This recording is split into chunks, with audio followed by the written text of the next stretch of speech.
Hello guys, welcome back to the third man cricket show. बहुत दिनों बाद हम लाइव सेशन करने के लिए यहाँ आए, लेकिन ये जो 2 वीक्स गए एशेज के, बहुत ही अच्छे एशेज के गेम्स गए। टेस्ट क्रिकेट को एक तरह से रिवाइव किया ये दो टेस्ट मैचेस ने। लेकिन आज का अगर हम दिन देखें तो आज का दिन थोड़ा कंट्रोवर्सी से भरा हुआ था। जहां हम सबको लगा था कि ये गेम वन साइडेड जीत जाएगा ऑस्ट्रेलिया, वहीं बेन स्टोक्स का जो इनिंग्स था वो कुछ और ही था। वो जीता के लेके गया था इंग्लैंड को पूरा मैच। बट सबसे ज्यादा चर्चित बात रही है ये टेस्ट मैच की, वो है बेस्टो का विकेट। तो हम शुरुआती उसी से करते, शुरुआती मसाले भरे जो आज का इंसिडेंट हुआ है उससे ही करते हैं। बेस्टो का विकेट, आपके क्या थॉट्स है अभिनव वो बेस्टो के विकेट पे? क्या ऑस्ट्रेलिया को अपील करना चाहिए था, या उनको स्पिरिट ऑफ द क्रिकेट के नाते वो लोग को अपील नहीं करना चाहिए था?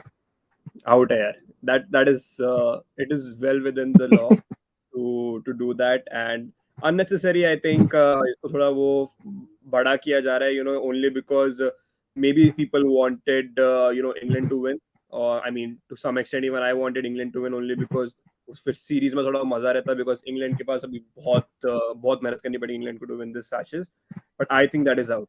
We have seen quite a few times these kind of dismissals, और हर बार मोस्टली आउट ही दिया जाता है. एक आध बार I think we have seen umpires being a bit careful and not giving that out. But I think most of the times I think it is the batsman has to talk to the keeper, or maybe just show his hand कि मैं bat tap करके, because I think right now it is like you foot tap करके चले गए. That I think the ball is still in play and he tried to run him out, and when Alex Carey threw the ball वो still crease में ही था. When the ball is trying just hit करने वाली stump को, that is the time when Johnny West started walking outside the crease. So I think मेरे हिसाब से तो that was out. And all this spirit of cricket ये वो का जो भी चल रहा है अभी at this moment, I don't see any use of it, because the gentleman's game अभी खाली वो एक tag है. It is like a historical tag जो दिया गया है.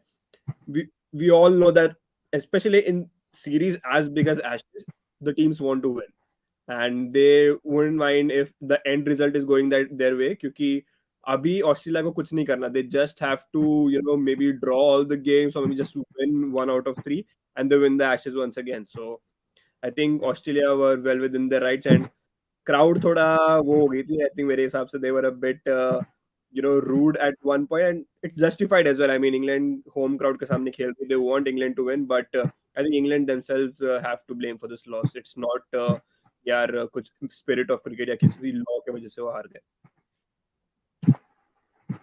ये सब तो बात हुआ स्पिरिट ऑफ क्रिकेट और ये सब कंट्रोवर्सीज के बीच में एक मैजिकल इनिंग्स खेली है बेन स्टोक्स ने। ऑलमोस्ट वो हेडिंगली की याद दिला देती है, ऑलमोस्ट हेडिंगली की तरह ही वो सी थ्रू कर गए थे। लेकिन इतने सारे रन्स जो बनाने थे उनको, जब वो आए, जब स्टुअर्ट ब्रॉड आए थे, तब करीबन 200 रन्स चाहिए थे इंग्लैंड को अभी भी जीतने के लिए। एंड वो 200 से वो 70 रन्स पे लेके आए थे जब वो आउट हुए। तो उनकी इनिंग्स पे आपका क्या कहना है? बिकॉज ऐसी इनिंग्स हमको बहुत कम देखने मिलते। बेन स्टोक्स भी एक स्लंप पे चल रहे थे, वो बहुत बड़ी इनिंग्स खेल नहीं पा रहे थे, बहुत टाइम से वो सेट हो रहे थे लेकिन आउट हो जा रहे थे। लेकिन आज उन्होंने वापस अपना वो फॉर्म दिखाया जो एशेस में बार बार दिखाते। तो बेन स्टोक्स की आज इनिंग्स पे आपका क्या कहना है? I think big game player यार. I think मेरे हिसाब से probably one of the most trusted players for big occasions. किसी slump से बाहर निकालना है किसी टीम को, तो I think that is Ben Stokes, the man for you.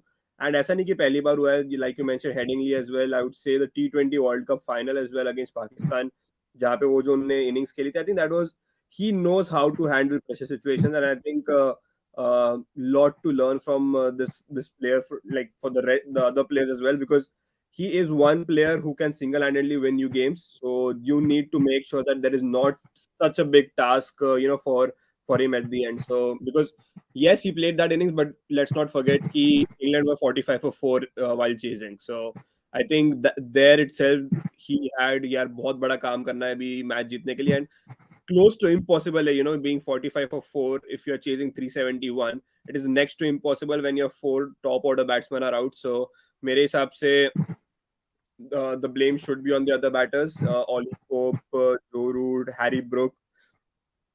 These guys need to step up as well, because we've all seen against Australia, you, even if you are 90% ahead in the game, that's 10% which Australia has to win, they can convert it to 100. So I think you need to make sure that when you're on top, you're on top. क्योंकि वो जो morning session था जहाँ पे they fell on the for the short ball trap, वो चीज England को maybe in this the remaining 3 games और हैम्पर कर सकती है, only because Australia is going to come after them short balls again and again, and England, the way they play cricket these days, they are going to go for the short ball and try to score runs. So I think it's advantage Australia still. I mean, they've already, I think, मेरे हिसाब से तो they've won the Ashes, because I see them winning at least one more out of the three. So if England manages to turn this around, that will be probably one of the, this would then be called like the best Ashes series ever. And I really, really rank the 2005 Ashes as probably the best series.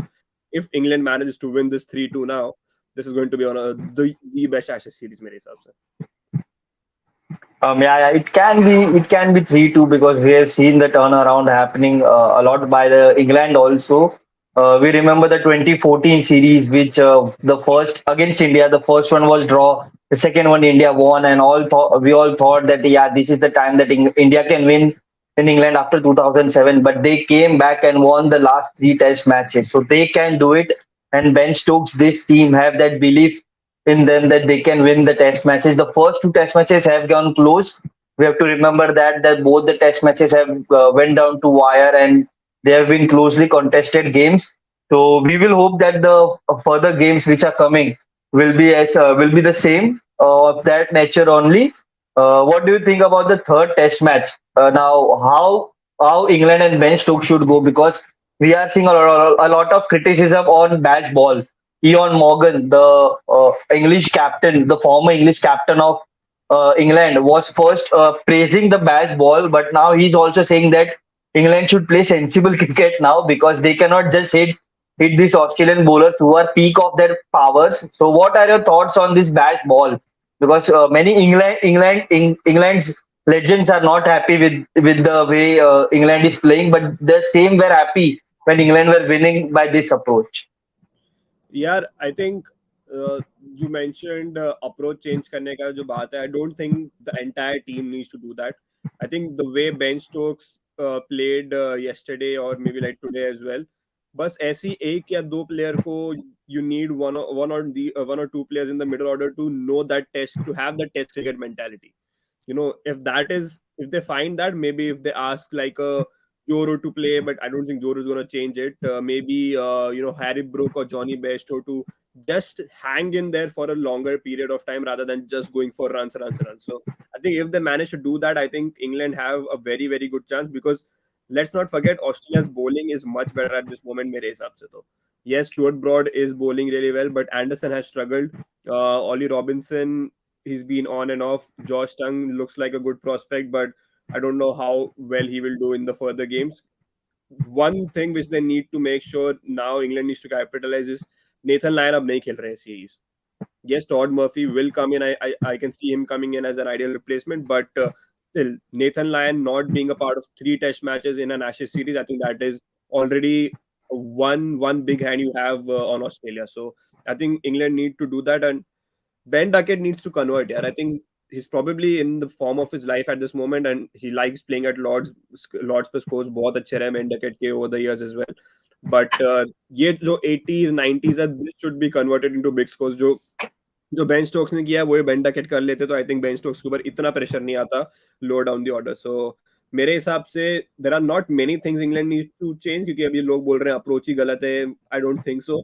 They have come this close to winning both the test matches, so I don't think there is nothing wrong with the approach. They are playing their own cricket, the brand of cricket they know and which they prefer, which is their strength. I think कर रहे हैं मेरे हिसाब से. Only thing is ये जो छोटे छोटे चेंजेस है कि यार मैच सिचुएशंस का, गेम अवेयरनेस का, that is really important. Like one of the best example is Jonny Bairstow का आज run out. So I think just hang in there. Stuart Broad was doing really well from one end when he was batting with the Ben Stokes, but it's too big of a task. क्योंकि yes, मेरे को लग रहा था कि Ben Stokes मारे जा रहे, बट एक ना एक बॉल तो होगी जो वो मिस टाइम करेंगे, एंड एंड में वही हुआ. सो आई थिंक ज्यादा चेंजेस नहीं है मेरे हिसाब से. I think they need to make sure that they are much more aware of the game situation rather than कि यार हम अपनी approach को दिखाते जाएं and then end up losing, then it makes no sense.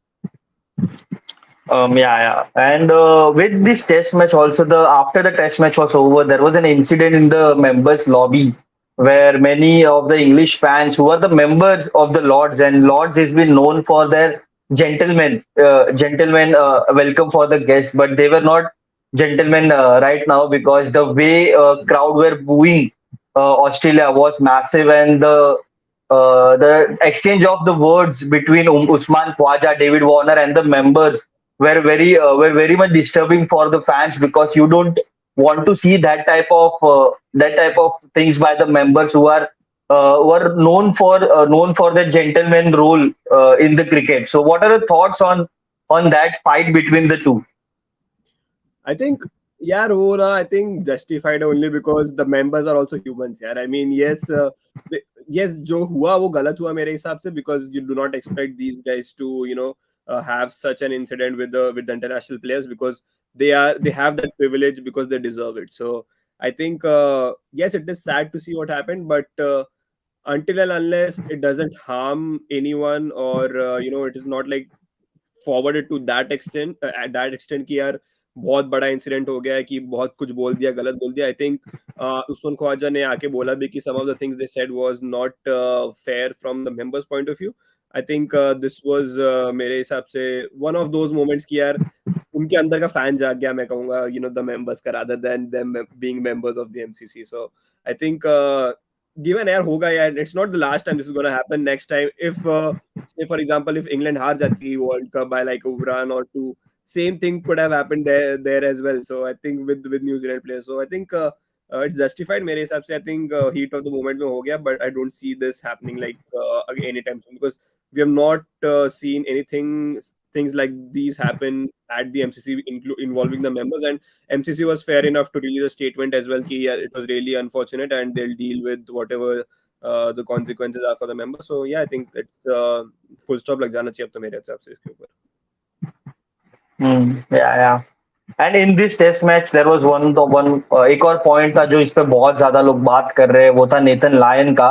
Nathan Lyon एक warrior की तरह बाहर आए थे, एक टांग उनकी नहीं थी अच्छे से, उनको काफ पे बहुत बड़ी इंजरी हो गई, इसी कारण वो रूल आउट भी हो गए शायद से तो नेक्स्ट 3 टेस्ट से भी. बट उनका बैटिंग में आना, एंड वो जो 10 रन जोड़े हैं, वो कहीं ना कहीं वो 10 रन जो ऐड हुए थे वो बहुत ज्यादा अभी आपको पता चलता है कि इतनी बड़ी वैल्यू है.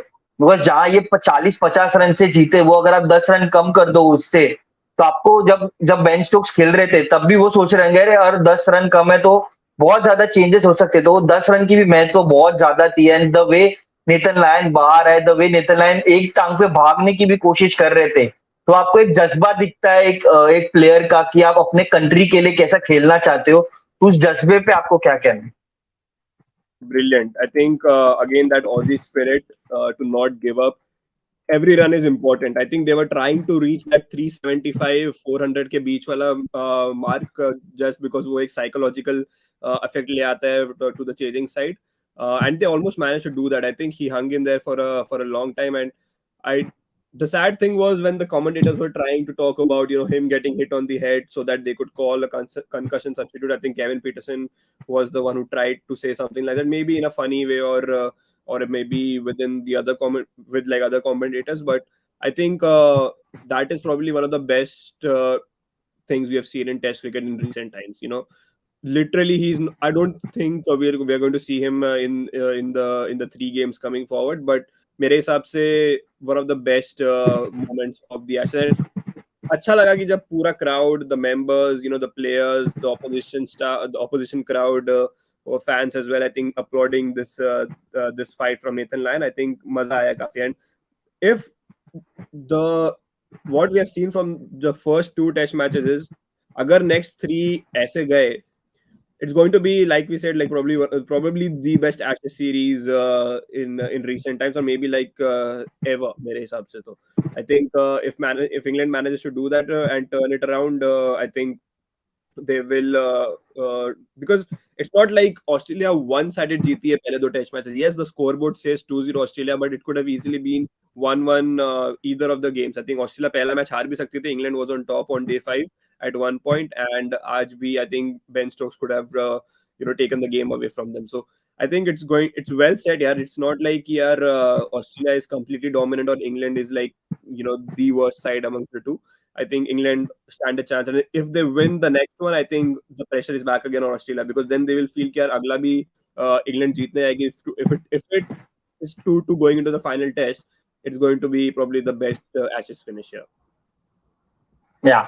So in the next game, what do you think can be the changes of in the both the teams? Because दो टेस्ट मैच हार चुकी है इंग्लैंड, तो आपको कोई चेंजेस दिखने को मिलते हैं? बिकॉज एंडरसन का परफॉर्मेंस ये दो टेस्ट मैचेस में बहुत बुरा रहा है.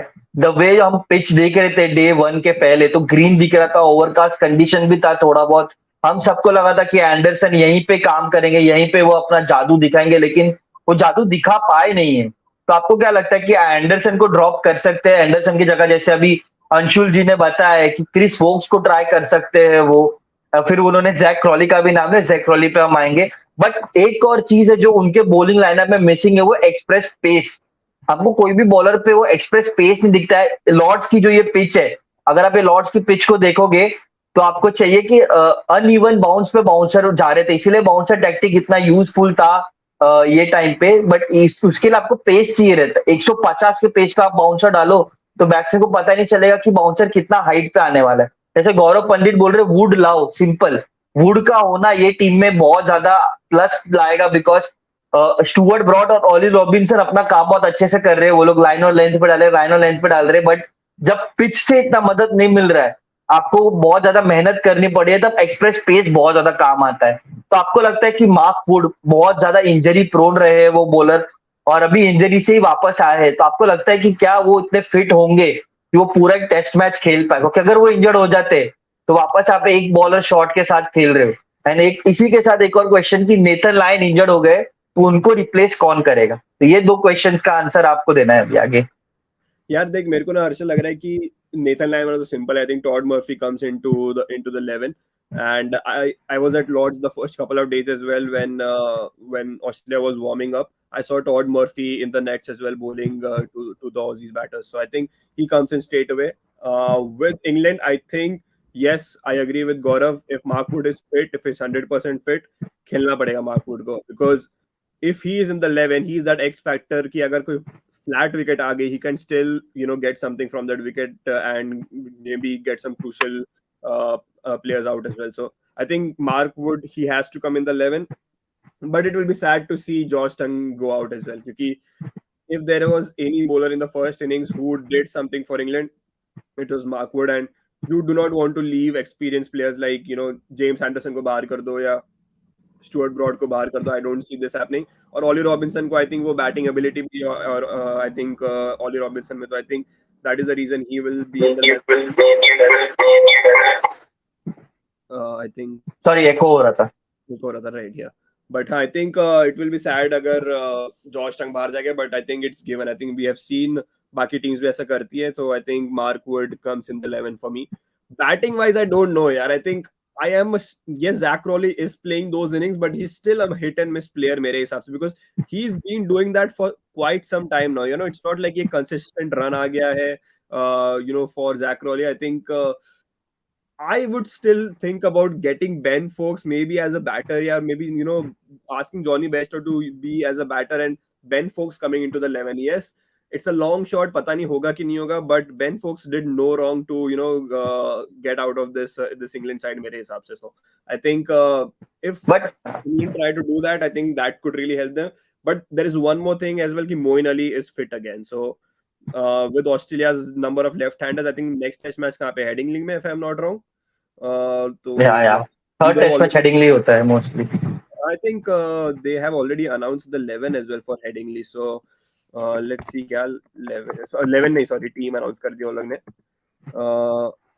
इंग्लैंड ने हेडिंगली के लिए अपनी टीम अनाउंस करी थी, if I am not wrong. मैंने देखा था कांच कहीं. तो ये बाकी कोई जब तक वो टीम का आता है, हम तब तक एक क्वेश्चन लेते हैं. ये क्वेश्चन राहुल का है, एंड वो पूछ रहे कि सर मैंने मैच तो नहीं देखा, बट ऑस्ट्रेलिया क्या अलग कर रही है कि WTC जीत गई, दोनों टेस्ट जीत गई, इंग्लैंड के घर में भी उनको हरा रही है, तो क्या अलग कर रही है ऑस्ट्रेलिया? आपको क्या लगता है? ये हम अभिनव से जानेंगे, फिर मैं अपना भी ओपिनियन दूंगा. यार नहीं, तू दे दे पहले अपना ओपिनियन. मैं बहुत थोड़ा टीम वगैरह ढूंढने की कोशिश कर रहा हूं, पहले ओपिनियन दे फिर मैं. अच्छा ठीक है, मैं अपना ओपिनियन देता हूं आपको राहुल जी.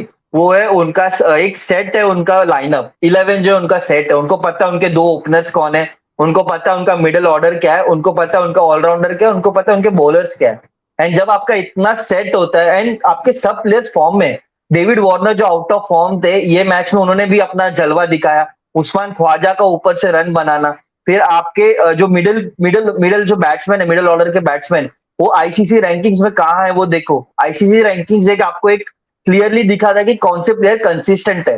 तो अभी मार्नस लबुशेन हो गए, स्टीव स्मिथ हो गए, ट्रेविस हेड हो गए, ये कंसिस्टेंट रहे हैं फॉर ऑस्ट्रेलिया। एंड नीचे आके अगर आप देखो तो कैम ग्रीन, एलेक्स कैरी, ये चिप इन करते बैटिंग के साथ, कैम ग्रीन बॉलिंग के साथ भी आपको एक दो विकेट लेके देखते। फिर उनके पास बॉलिंग में आप देखो तो वेराइटी है, Mitchell Starc, Pat Cummins, Josh Hazlewood, Scott Boland, Nathan Lyon, अभी नेथन लाइन इंजर्ड हो गए। अभी मैं आपको बताता हूँ एक और चीज, नेक्स्ट 3 टेस्ट मैच मुझे देखना है कैसा करती है Australia without Nathan Lyon. Because Nathan Lyon एक ऐसे बॉलर होते थे जो होल्ड करते थे एक जगह से और दूसरी जगह से आपको विकेट्स मिलती थी, या फिर नेथन लायन को मारने जाते थे और आपको विकेट्स मिलती थी। नेथन लायन नहीं है अभी तो कैसे आप विकेट्स लोगे, बिकॉज आज आपको नेथन लायन की कमी खली है। ये अभिनव भी मानेंगे और जितने भी कमेंट्स में सब मानेंगे, और ऑस्ट्रेलिया टीम भी मानेगी कि नेथन लायन की कमी हमें आज महसूस हुई है। तो मेरे हिसाब से नेथन लायन का ना होना ये उनको खलेगा। क्या उसका रिप्लेसमेंट टॉड मर्फी कर पाएंगे कि नहीं, बरोबर कर पाएंगे। बट ऑस्ट्रेलिया का जो मूल मंत्र ये है कि उनके जितने भी प्लेयर्स है सब इन फॉर्म है, वेल रेस्टेड भी है। अगर आप देखो तो आईपीएल कोई भी नहीं खेला है, सबने अपने आप को रेस्ट दिया है, सबका इंजन अभी एकदम गर्म है। मिचेल स्टार्क को आपने इतना अच्छा जो उनका वर्ल्ड टेस्ट चैंपियनशिप का फाइनल गया उसके बाद भी आपने फर्स्ट टेस्ट में उसको रेस्ट दिया। बस आपको पता है कि ये एक मैराथन है, it's not a 100 metre race. First test match मैं स्कॉट बोलेंड से चला लूंगा, सेकंड टेस्ट मैच में मेरे को मिचेल स्टार्क चाहिए लॉर्ड्स के लिए। तो यही चीज है कि वो लोग टेक्निकली जा रहे हैं यहाँ पे। पैट कमिंस की कैप्टनसी को भी दाद देनी पड़ेगी। जब उनको पता है कि बेन स्टोक्स मार रहे हैं तो उन्होंने फील्ड पूरी खोल दी थी कि बेटा हम तो तेरे को आउट नहीं कर पाएंगे, अभी तू ही अपने आप से आउट होएगा। एंड वैसे ही बेन स्टोक्स आउट हुए। बेन स्टोक वो जो बॉल थी वो कुछ एकदम एक्स्ट्रा ऑर्डिनरी बॉल नहीं थी जॉर्ज हेजलवुड की, उसको मारने के लिए गए, वो मिस हिट हो गए, मिस हिट से कैच आउट हो गए। तो वही एक रहता है कि आपको आपके बॉलर्स को बैक करना चाहिए, लेकिन जब बॉलर्स नहीं चल रहे तो आपको ये एक्सेप्ट भी करना चाहिए सिचुएशन की भाई रन्स बन रहे बहुत ज्यादा, थोड़ा भी रन्स को रोकना है। यही चीज हमने डब्ल्यूटीसी फाइनल में नहीं किया था, जब ट्रेविस हेड और स्टीव स्मिथ मार रहे थे, हम फिर भी अटैक अटैक कर रहे थे एंड हमने बहुत ज्यादा रन्स लीक किए थे। आई थिंक मेरे तो हिसाब क्या से भी अभिनव जी मिला? हाँ, मेरे को टीम तो मिल गई है। So sad that Ben Foakes का तो नाम ही नहीं है उसमें, so I think he is out. I think एक ही चेंज लग रहा है यार टीम में, तो I think Mark Wood comes in for Josh Tongue. Ollie Pope का आई थिंक कुछ तो इंजरी थी, but I think he is fine क्योंकि उनका नाम है स्क्वाड में, तो I think he will play. Again the decision Zak Crawley को पता नहीं, I think he will still stick with Zak Crawley. If not I would have tried to get Dan Lawrence in, but I don't no कहाँ batting करते वो। या I think just one change यार, Mark Wood for Josh टंग, उसके अलावा तो आई don't think कोई change होगा। क्रिस वोक्स का भी नाम है लिस्ट में, और I think still don't know whether he fits in the 11 क्योंकि ऑलरेडी इनके पास 4 फास्ट बॉलर हो जाएंगे फिर, and Ollie Robinson can get those wickets in the middle, so I don't see Chris Woakes playing. Moeen Ali he could come in the 11, I don't know किसकी जगह पे आएंगे यार, बट वो अगर 11 में आते हैं तो, because they see need I one. Think that कि जॉश टंग को बिठा के आप मोइन अली को खिला सकते हैं, जेम्स एंडरसन को बिठा के आप मार्क वुड को ला सकते हो। मेरे को पता है जेम्स एंडरसन को ये लोग बिठाएंगे नहीं, but it's high time to give James Anderson a bit of rest, because वो पेस नहीं दिख रहा है। जेम्स एंडरसन के पास हमेशा से वो स्विंग था, लेकिन स्विंग के साथ उनका स्पेस भी था। वो 135 140 की स्पीड पे जब बॉल बॉल इतनी ज्यादा मूव करती है तब जाके आपको विकेट मिलता है। अगर आप वही 125 120 की स्पीड पे, इतना तो कॉलिन डी ग्रैंडोम डालते थे इतने पेस पे बॉलिंग, और इतने पेस पे उनको ज्यादा विकेट्स मिलती नहीं थी, तो आप कवर कर सकते हो इजीली। तो मेरे हिसाब से जेम्स एंडरसन का पेस में बहुत ज्यादा ड्रॉप हो गया, कंसिस्टेंटली वो 130 भी हिट नहीं कर पा रहे थे ये टेस्ट मैच में। तो एक बिग कंसर्न है जेम्स एंडरसन के लिए। तो आपको लगता है कि जेम्स एंडरसन के साथ स्टिक करना चाहिए या फिर उनको ड्रॉप करना चाहिए?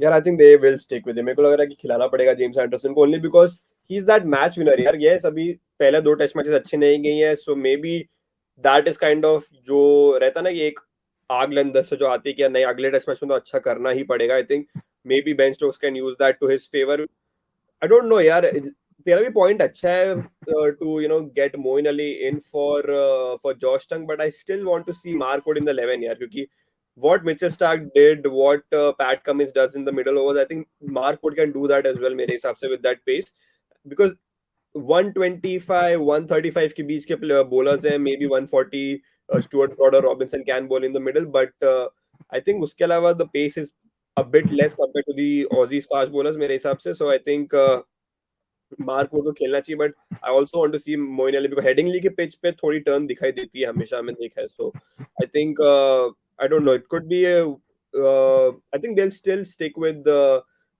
Mark Wood for Josh Tongue. I think that is one change I can see, but let's see वो स्पिनर खिलाते हैं कि नहीं खिलाते हैं मेरे हिसाब से तो.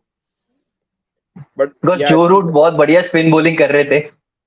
I think maybe that is the reason they may not play Moeen Ali in the next game. और I think किसने पूछा था कि यार क्या अलग कर रहे हैं? अरे यार कुछ अलग नहीं कर रहे हैं वो. They have these players who can step up in different situations. I think Alex Carey ने World Test Championship में दिखा दिया. We saw Travis Head doing this in the Test match. Pat Cummins ने पहले Test match में दिखा दिया. Steve Smith तो दिखाते रहते हैं. मार्नस लबुशन बच्चे हैं, उनका भी सेंचुरी आ जाएगी एक हद मैच में. I think in the remaining three. So I think they have a lot of match winners and players who. And Arshal ने भी जो बात करी है ना कि they stick with like one simple composition of players as well. So I think that also really helps मेरे हिसाब से. But yeah, they are not doing like anything out of this world कि यार ये तो सबको करना चाहिए. So they are just sticking to the basics and they are doing it right. या लास्ट लाइव से लेके ये लाइव तक भी बहुत ज्यादा इंडियन क्रिकेट में भी चेंजेस हुए. WTC फाइनल हारने के बाद बहुत ज्यादा हम लोग को ऐसा लगा था कि चेंजेस दिखेंगे, हम लोग को दिखेगा कि बहुत ज्यादा नए प्लेयर्स को चांस मिलेगा. एंड वही हुआ शायद से. आपको दिख रहा है कि चेतेश्वर पुजारा को स्केप गोड बनाया गया है वो WTC फाइनल का. उनको ड्रॉप कर दिया गया. यशस्वी जायसवाल को और ऋतुराज गायकवाड़, ये दो नए नाम जो जुड़े गए हैं वेस्ट इंडीज के टेस्ट मैच के स्क्वाड में. बहुत ज्यादा कंट्रोवर्सीज रही है कि क्यों सरफराज खान को सिलेक्ट नहीं किया गया है. उस पर राहुल बाग शायद से कमेंट कर रहे कि इंडियन सिलेक्टर्स इंडियन टीम को क्या बनाना चाहते हैं. Very worst selection after WTC loss. कोई आपको चेंजेस ज्यादा दिखने को मिले नहीं. आपको वही टीम देखने को मिले, बस आपने दो यंगस्टर्स को डाल दिया है, बाकी टीम वही है. एंड मेरे हिसाब से तो चेतेश्वर पुजारा को स्केपगोट बनाया गया है यहाँ पे. बिकॉज आप विराट कोहली का देख लीजिए, चेतेश्वर पुजारा देख लीजिए, अजिंक्य रहाणे का देख लीजिए, ये तीनों का लास्ट WTC साइकिल में परफॉर्मेंस इतना अच्छा रहा नहीं है. बट विराट कोहली और अजिंक्य रहाणे का जो परफॉर्मेंस रहा है लास्ट, अजिंक्य रहाणे का WTC फाइनल में, विराट कोहली का बॉर्डर गावस्कर ट्रॉफी में, उसके हिसाब से शायद से उनको आगे चांस मिल रहा है. बट यशस्वी जायसवाल, हमने उनको दुलीप ट्रॉफी में देखा लास्ट ईयर, हमने उनको रणजी ट्रॉफी में देखते आ रहे, और अभी हमने IPL में देखा. बहुत ही अच्छे प्रोस्पेक्ट लग रहे हैं. ऐसा लग रहा है कि एक बहुत ही यूनिक टाइप के प्लेयर है जो अग्रेसिवली भी खेलना जानते हैं और जो कामली भी खेलना जानते हैं. तो क्या आप उनको देखते हो नंबर 3 का पोजीशन लेते हुए वेस्ट इंडीज के सामने, या फिर कुछ और ही ट्राई करेगी Indian team? Yeah, I think given यार, I think if Pujara has been dropped, I think it is only because number 3 पे किसी नए प्लेयर को ट्राई करना चाहते हैं. I would like to see Yashasvi Jaiswal at number 3 and slowly and steadily, if possible, when Rohit moves out, maybe get that opening slot as well. So I think I can see the plan with Yashasvi Jaiswal. Ruturaj Gaikwad का एक थोड़ा surprising था decision, only because we had Abhimanyu Easwaran doing really well. We had Sarfraz Khan doing very well as a right-hander. So what does this mean for Sarfraz and Abhimanyu Easwaran? I don't know, because the comments were कि यार उन्हें अपने conduct सही करनी चाहिए यार.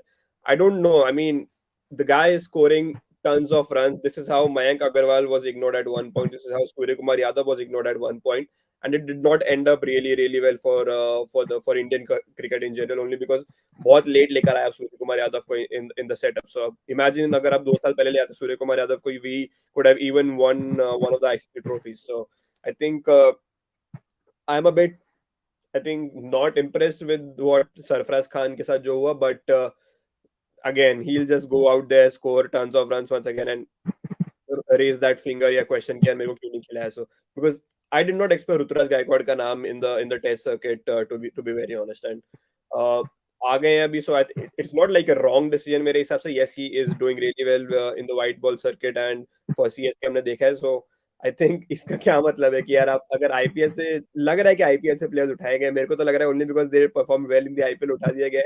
So maybe Sarfaraz Khan और अभिमन्यु ईश्वरन, प्रियंक पंचाल को सबसे पहले एक IPL कॉन्ट्रैक्ट चाहिए, एंड देन वहां पे थोड़े रन बनाने पड़ेंगे उनको इंडियन टीम में आने के लिए.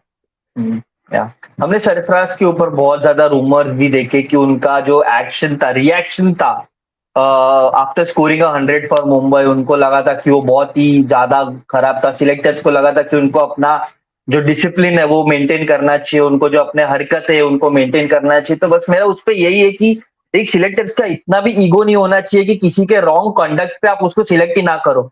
जब उसने रॉन्ग कंडक्ट किया आप उसको बताओ कि तू ये मत कर, अगर तू ये करेगा तो तुझे आगे जाके इसमें प्रॉब्लम्स होगा। बट उसने वो किया जो 2-3 महीने पहले किया, आईपीएल से पहले किया, और आप उसको अभी भी उसके कारण सिलेक्ट नहीं कर रहे हो।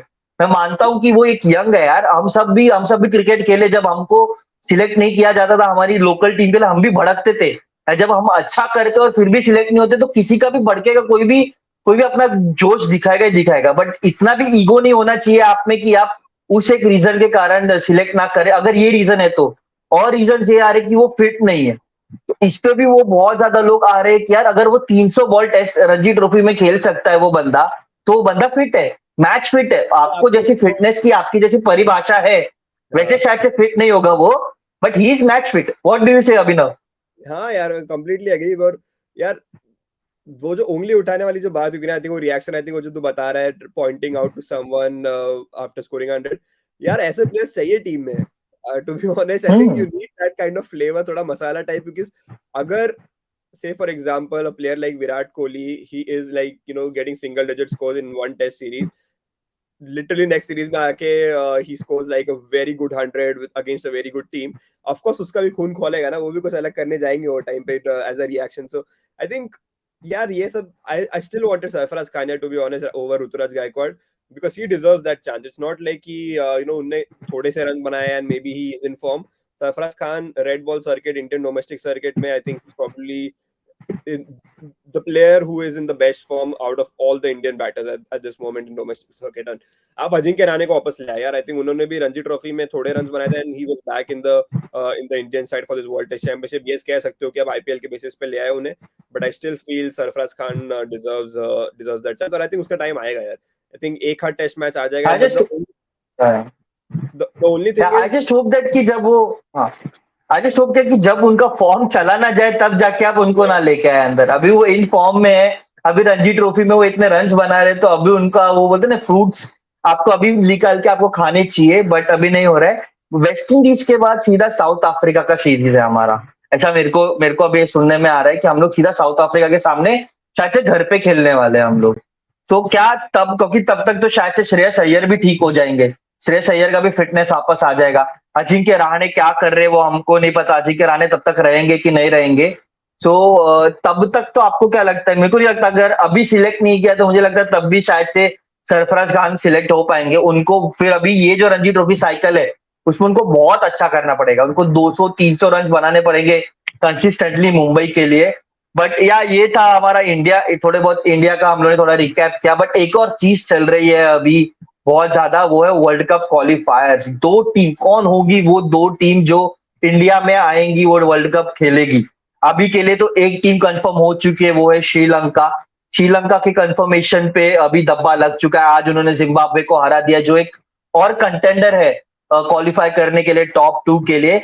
एंड बहुत बड़ा शॉक लगा है हम सबको, एंड जितने भी क्रिकेट प्रेमी जो 2090 से जो क्रिकेट देख रहे हैं, जो हमारे फादर या ग्रैंड डैड रहेंगे जिन्होंने वेस्ट इंडीज का डोमिनेंस देखा है, अभी हम लोग को उनका डाउनफॉल देखने को मिल रहा है। बिकॉज वेस्ट इंडीज लगातार दूसरी आईसीसी इवेंट में वो क्वालिफायर से ही बाहर हो गए हैं।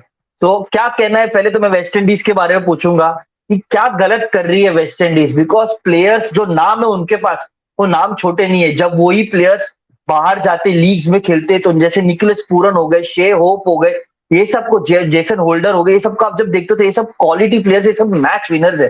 बट ये सबको एकजुट होके खेलने को नहीं जम रहा है। तो इस पर आपको क्या कहना चाहिए? अगर करंट कोचिंग में भी चेंज हुआ, डैरन सैमी को आप एज अ हेड कोच लेके आए एंड आप क्वालिफायर से बाहर होगा, डैरन सैमी बोल रहे कि हम नीचे गिरते ही इसी के लिए ताकि वापस उठ सके।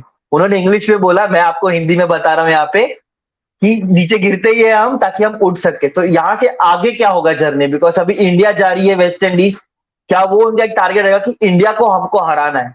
वो एक हमारा एक स्टेपिंग रहेगा टू नेक्स्ट, क्योंकि नेक्स्ट आईसीसी इवेंट में वो तो ब्लेस्ड है, because next ICC event West Indies में होने वाला है, तो उनको क्वालिफायर्स नहीं खेलना पड़ेगा, they would be directly qualifying for the T20 World Cup 2024। Just what are your thoughts on West Indies right now? यार, it's a bit sad, but I think they themselves are to be blamed for this, क्योंकि like तूने कहा कि yeah, they have big players, Nicholas Puran, Jason Holder, all these guys. But the thing is, how many times have we seen West Indies players prefer T20 leagues around the world over West Indies games? So I think reason आपके सामने ही है यार. You need players more committed to the national side मेरे हिसाब से. You need to, because national board has that power to not allow players to move to other leagues and play franchise cricket over international cricket. I think once that is done, I think they will be once again back on track. By back on track I mean heading towards the right direction, क्योंकि you cannot expect just players coming from there, because their domestic circuit isn't that good मेरे हिसाब से.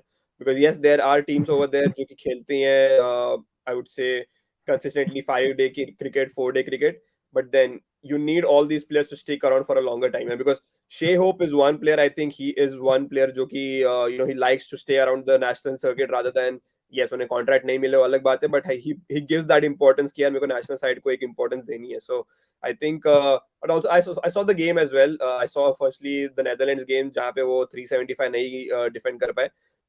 Really bad bowling at one point. I think in the super over I would say Jason Holder इतने predictable हो गए थे कि Van Beek के लिए इतना easy होगा कि मैं तो मारूंगा हर ball, and the pace isn't there to to trouble the batsman. तो I think वहाँ पे भी वो match हार गया. But in the first place they shouldn't have lost that game मेरे हिसाब से. Any team uh, scoring 375, you would back them to win the game. Uske pehle they played against Zimbabwe, and Zimbabwe, yes, the home crowd was there to support them, but let's be honest, 265 का score, 265 के around कुछ तो score chase कर रहे थे West Indies वो time पे, and they got all out for like 231 or something. So I think that, 240. yeah, 240 or something. So I think batting track था यार वो वाला, and they should have won the game वहाँ पे there itself. So a lot of mistakes at the wrong time मेरे हिसाब से, and Scotland के सामने तो हमने देख लिया. I am really impressed the way the Scottish batsmen the way they played. Yeah, क्योंकि क्या नाम है Macmillan.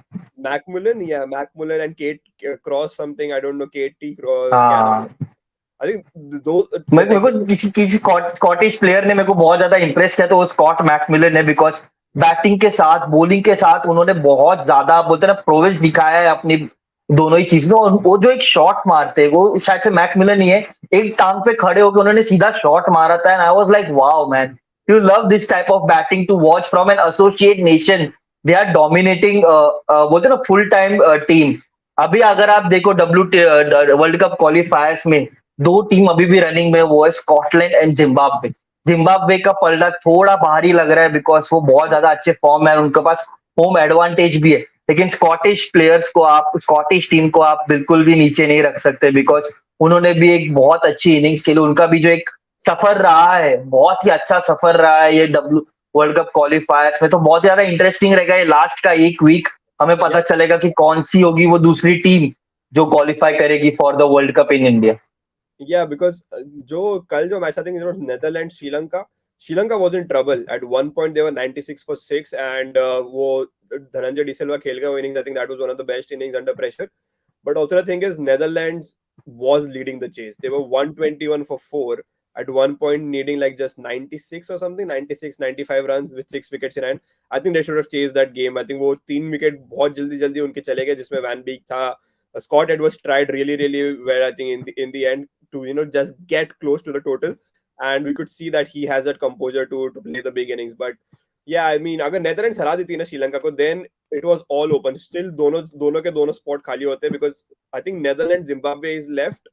I think upcoming game में से एक match Netherlands Zimbabwe का, and I think Zimbabwe will beat Netherlands only because they are that informed side plus that home advantage जैसे तूने कहा. So yeah, but yeah, coming back to West Indies, I think they need more people committed to the national side as well as the nation as well, क्योंकि a lot of politics, lot of इसको लाओ उसको लाओ ये सब चलता है उनके इसमें.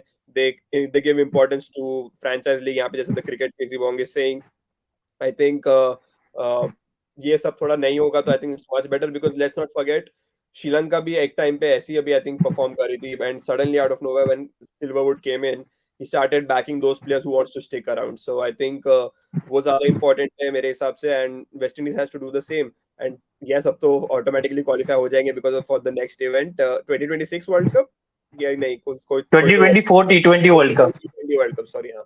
तो आई थिंक वो तो खेलने वाले हैं, so maybe start preparing for that rather than sitting at कि हम बात करें कि यार हम अब क्या गलत कर रहे हैं, क्या सही कर रहे हैं. You all need to like, वो जो तूने कहा ना जो ऑस्ट्रेलिया करती है, they play together as a group, they know the player composition, ये सब. आई थिंक वेस्ट इंडीज को भी यही जरूरत है. They need to have the right bunch of players who are dedicated to the national team मेरे हिसाब से. And I think Shai Hope is the right guy to lead that side. I think I really see him as one of the best international cricketers at the moment, and you need one or two players alongside him just to make sure that it is a very well settled group. Or moving forward, I can see something good. इससे नीचे नहीं गिर सकते यार. Like most of the ex cricketers are also saying कि इससे नीचे अब क्या ही जाएंगे हम. So I think that is one good thing for them at the moment. So yeah, time देना पड़ेगा थोड़ा, but Yeah. let's see वो time को use करना आना चाहिए. एंड एक और चीज है कि they have a right man at the job. Head coach में डैरेन सैमी है. डैरेन सैमी वो कैप्टेंसी किया है. उन्होंने देखा कि कैसे अलग अलग बिखरे बिखरे हुए प्लेयर से उन्होंने T20 वर्ल्ड कप जिताया है वेस्ट इंडीज को. तो मेरे हिसाब से there is a right man for the job. उनका स्टार्ट बहुत खराब रहा है, बट मेरे हिसाब से ये वही है जो ये एक ही इंसान ऐसे है जो ये इसको ग्रुप की तरह बनाए रख सकते हैं. And I really hope that कि वेस्ट इंडीज वापस से वो स्ट्रॉन्ग टीम बन जाए, बिकॉज उनके बिना हमको इतना मजा आता नहीं है. क्रिकेट इतना ग्रो करेगा नहीं. But on the other hand Scotland, Netherlands को इतना अच्छा परफॉर्मेंस करते हुए देख के हम लोग को हमेशा लगता है कि क्यों सिर्फ 10 टीम है वर्ल्ड कप में. At Why least only 10 10 teams. teams? Yeah, Because 10 these teams. teams can, yeah, these teams can defeat any big team on any given day. हमने देखा ये आयरलैंड के साथ होता है. आयरलैंड ने इंग्लैंड को हराया था, अपसेट दिया था. बांग्लादेश ने इंग्लैंड को हराया था, वो भी एक ह्यूज अपसेट था. जब से ये फॉर्मेट चेंज हुआ मुझे लगता है कि ये बहुत ज्यादा जब लीग फॉर्मेट्स होता है तो जो टीम बहुत ज्यादा कंसिस्टेंटली खेलती है अच्छा वो ही आगे जाएगी.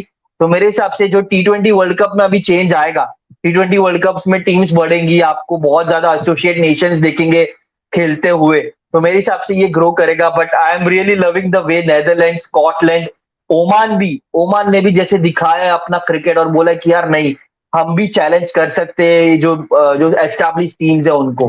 तो it was a really good World Cup qualifiers to watch. थोड़े कमेंट्स ले लेते हैं हम लोग यहाँ पे. इस पे राहुल बाग बोल रहे कि आंड्रे रसेल, ब्रेथवेट, नारायण को वापस बोला. ये सब हो गए बाहर. ये सबको वापस नहीं लाना है आपको. ये सबको वापस लाओगे तो नया डूब जाएगी वापस. नहीं हर्षल, पता है क्या है, यहाँ पे सुनील नरीन का नाम है, ठीक है, ये लिस्ट में जो भी राहुल ने दी है. The thing is, Sunil Narine is here playing T20 Vitality Blast for Surrey County Cricket Club, and उनके पास उतना तो पावर है ना कि यार वो फोन उठाए बोले वेस्ट इंडीज क्रिकेट बोर्ड को, यार देख मैं समझ रहा हूँ तुम वर्ल्ड कप जा रहे हो खेलने, तुम्हें खेलना है World Cup, and I can really help, I would like to be a part of the team. You need all of this coming out from these players itself. अगर सुनील नरीन होते, अगर say for example as one of the players for West Indies, कितना ही बड़ा impact पड़ जाता है on the entire team. So I think they are lacking this. ये तो अब हो गया, जैसे तूने कहा इन लोग का तो टाइम हो गया, and I would prefer that these guys are not back in the West Indies side because उन्होंने इतनी importance दी नहीं throughout their career. So I think they deserve at this moment कि उन्हें तो मजा आ रहा है यार. रसल, ब्रेथवेट, ये सब जो भी हैं, ब्रेथवेट तो कमेंट्री कर रहे हैं, नरीन, रसल, पोलार्ड तो खेल रहे हैं अपने जगह जगह दुनिया में. So they hardly care about the national side at the moment. So I think वो ये ना यार, this is the lowest and I think इसके नीचे जा नहीं पाएंगे वो. So I think that is one thing good for them. Just get people who want to see good for West Indies cricket rather than just कि यार name सेक के लिए हम आगे खेलने, वो सब नहीं चलेगा I think for them. Yeah. So the cricket crazy Bong बोल रहा है, I'm watching cricket from the 96 World Cup and this is the lowest I have seen from West Indies. क्या यही अभिनव भी बोल रहे हैं कि ये लो है. अब इसके नीचे तो आप नहीं गिर सकते. आपको यहाँ से आप बस ऊपर ही जाओगे. एंड ऊपर लेके जाने के लिए आपको बहुत ज्यादा जरूरत है एक लीडर की पहचान करना. कौन है ये टीम में लीडर? जैसे अभिनव ने बोला शे होप, जो बहुत ज्यादा बोलते ना अपनी कंट्री को, वेस्ट इंडीज को बहुत ज्यादा अहमियत देते बजाय कि फॉरेन लीग्स में जाके खेलना. आपके कोच अभी कौन है? Darren Sami. डैरेन सैमी हमेशा से वेस्ट इंडीज प्लेयर्स के लिए हमेशा से वोकल रहे हैं. वो जब 2016 में बोर्ड के साथ बहुत ज्यादा किचकिच हो रही थी, वो कैप्टन थे. उन्होंने अपने मांग पे उन्होंने मार्लन सैमुअल्स हो गए, बहुत सारे ऐसे प्लेयर्स हो गए जिन्होंने मांगे थे कि मुझे ये प्लेयर्स चाहिए, ये प्लेयर्स के साथ ही मैं जीत पाऊंगा, एंड उसी के साथ जीते. तो मार्लन सैमुअल्स वहां पे, sorry, Darren Sammy as a head coach है. क्लाइव लॉयड जो है वो उनका बोर्ड चला रहे हैं अभी. तो अच्छे लोग हैं, बस इनको टाइम देना पड़ेगा हमें, बिकॉज हमने वही टाइम आपने श्रीलंका को भी दिया था. श्रीलंका का डाउनफॉल हुआ था, बट अभी आप श्रीलंका को देखो, आपको दिखेंगे पथुम निशंका हो गए जिन्होंने आज 100 मारा, वनिंदो हसरंगा हो गए, पथी राणा जो अभी आ रहे CSK के लिए बहुत अच्छा करे, तीक्षाना आ गए. तो ऐसे प्लेयर्स आपको वेस्ट इंडीज से भी मिलेंगे, बट उसके लिए आपको स्ट्रक्चर बनाना पड़ेगा, उसके लिए आपको वो बोलते हैं ना अंदर से आना चाहिए, वेस्ट इंडीज के लिए खेल रहा हूँ मैं, वेस्ट इंडीज के लिए खेल रहा हूँ मैं, बस यही लाना है उनको। तो आज के लिए बस इतना ही, हमने बहुत ज्यादा बात कर ली, आज हमने एशेज की बात की, हमने वर्ल्ड कप क्वालिफायर्स की बात की, हमने इंडिया की भी बात की, तो एक जो भी एक अभी चीज जुड़ अपन ने रहे हैं, जो नहीं भी किया, हम अपन ने किसकी, स्टुअर्ट ब्रॉड ने जो बोला, हाँ हाँ हाँ, he's या coming या after या Alex Carey. I mean, ये लास्ट में बात करते हैं हम लोग, ये एक लास्ट पॉइंट लेते हैं हम लोग। स्टुअर्ट ब्रॉड बहुत ही ज्यादा मेहनत रहे, हम सबको पता है कि वो बहुत ज्यादा वोकल भी रहे, बट वो बार बार माइक्रोफोन पे आके कैरी को बोल रहे थे कि you would be remembered for this, you would be remember for this. तो ये जो एक बोलते ना बैंटर चल रहा है इंग्लैंड और इसमें, ये केविन पीटरसन ने बोला था कि मुझे बहुत सारा भाईचारा दिख रहा है ये दोनों के बीच, ये दो टीम के बीच में, और भाईचारा नहीं चाहिए यार, हमको फाइट चाहिए। एंड जैसे इन्होंने ये बोला केविन पीटरसन ने, नेक्स्ट 2 डेज में हम लोग को ये फाइट देखने को मिल रही है, तो आपको क्या लगता है कि ये फाइट कंटिन्यू होगी हेडिंगली में? एंड जो उन्होंने बोला है कैरी को कि आप इसी के लिए जाने जाओगे, तो वो कितना आपको लगता है ट्रुथ है? listen, सबसे पहले तो coming out of Stuart broads mouth, I think वो तो ज्यादा हमें उस पे थोड़ा फोकस करना नहीं चाहिए, because he is the last person you would trust in terms of sledging और playing in the spirit of the game, क्योंकि ये उनने पहले कर चुके हैं। And talking about, I think there were statements coming after when Brendon McCullum said कि अरे हम बात नहीं करेंगे, हम मिलेंगे नहीं ऑजीज ऑजी से। There are clips floating around social media, Twitter, जहाँ पे Brendan McCullum has done the exact same thing what Alex Carey has done. I think he did it to Paul Collingwood once in 2009, and I think मैं कहीं पढ़ रहा था he did the same to Chris Mpofu for in 2005 and Muralidharan in 2006. So I think Muraleedharan, जिसकी yeah, उन्होंने sorry भी बोली थी, I think one of them was MCC case में उन्होंने सॉरी भी बोला था। एग्जैक्टली। सो डजंट मैटर यार, अभी आई थिंक ये जो मैच हारे, आई थिंक ये उसका भड़ास निकल रही है जो भी इनके मुंह से निकल रहा है। So I mean it's justified यार, हम भी कुछ हारेंगे, would fight reasons, because but the best thing would be to focus on the cricketing reasons rather than कि यार क्या बातचीत हुई है उसके ऊपर। सो आई थिंक मैं तो नहीं चाहूंगा, I think Australia don't mind यार, they play the cricket this way, मेरे हिसाब से तो they want that banter on the field and they like when the crowd hates them. I think it gets the best out of them as well, and they likes to have that कि यार crowd को शांत रख दो है, crowd को शांत करा दो। I think they want to have those moments in a game. So I think it works really well for them यार, उनके अगेंस्ट आप कुछ बोलो तो। या मतलब हम सबको पता है कि ऑस्ट्रेलिया को कितना ज्यादा पसंद है, कि आप अगर उनको बू करोगे, उसका बहुत ही प्राइम एग्जांपल है स्टीव स्मिथ। फर्स्ट टेस्ट में उनके ऊपर गाना बन रहा था कि आप आपको रोते हुए देखा है, आपको रोते हुए देखा है। सेकेंड टेस्ट में उन्होंने उनको ही रुला दिया है। तो don't mess with Australians in terms of sledging, only one can do and his name is Virat Kohli. He mess with them, he one against them. तो ज्यादा ऑस्ट्रेलिया से मैच करना नहीं चाहिए, बिकॉज वो बहुत ही ज्यादा स्ट्रांग है ये गेम में, स्लेजिंग की गेम में।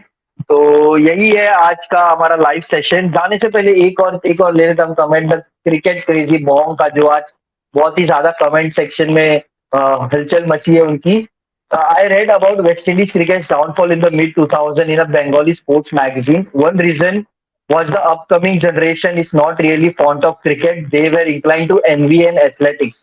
ये भी एक रीजन हो सकता है कि जो वहां की जो पब्लिक है वो एनबी हो गया, एथलेटिक्स हो गया, वहां पे बहुत ज्यादा है। जमाइका से हमको पता है कि वही टाइम में बहुत ज्यादा एथलेटिक्स को लेके बहुत सारे एथलीट्स बाहर आ रहे थे। एनबीए का कल्चर वेस्ट में बहुत ज्यादा है। हमने देखा यूएसए में कितने ज्यादा एनबीए देखा जाता है वो सब। तो ये भी एक रीजन हो सकता है वेस्ट इंडीज क्रिकेट के डाउनफॉल में। But you can not just point that कि लोगों को दूसरे पे इंटरेस्ट है इसीलिए इस पे नहीं है। Major reason was that choosing franchise cricket over your own international cricket. And इसमें बोर्ड का भी एक ब्लेम दूंगा मैं। बस 2014 से लेकर 2016 तक जो 2 साल थे, वहां उनका बोर्ड बिल्कुल भी अच्छा नहीं था। उनका बोर्ड ना पैसा देता था उनको अच्छी तरीके से, ना ये देता है। ये ड्वेन ब्रावो ने एक टाइम पे एक इंटरव्यू में बोला था कि the reason I chose franchise cricket over my own my own country was because they were not paying me right amount. I am ready to earn low, but you have to pay right amount to me. And वही पे नहीं कर रहे थे। 2016 में तो हम सबको ये भी पता है कि उनकी जो जर्सी थी फाइनल की, वो कोलकाता में बनाई गई थी। कोलकाता में हमने सिला के दी थी उनको। वेस्ट इंडीज में उनको बोर्ड ने उनको सिला से बोलते सिला के भी नहीं भेजी थी, ना एक ऑल द बेस्ट भी भेजा था कि आपको ऑल द बेस्ट है फाइनल के लिए। ये बहुत बड़ा एक सिनेरियो। उसके बाद वो डिसॉल्व हुई वेस्ट इंडीज की बोर्ड, फिर नई बोर्ड बनी। तो बहुत कुछ हुआ है वेस्ट इंडीज में, तो टाइम लगेगा उनको ग्रो करने के लिए। बट जैसे वो ग्रो करेंगे वैसे हम सबको पता है कि एक बिग बैंग के साथ वापस आएंगे। तो मैं हर्षल आपका होस्ट और अभिनव के साथ आज के लिए अलविदा।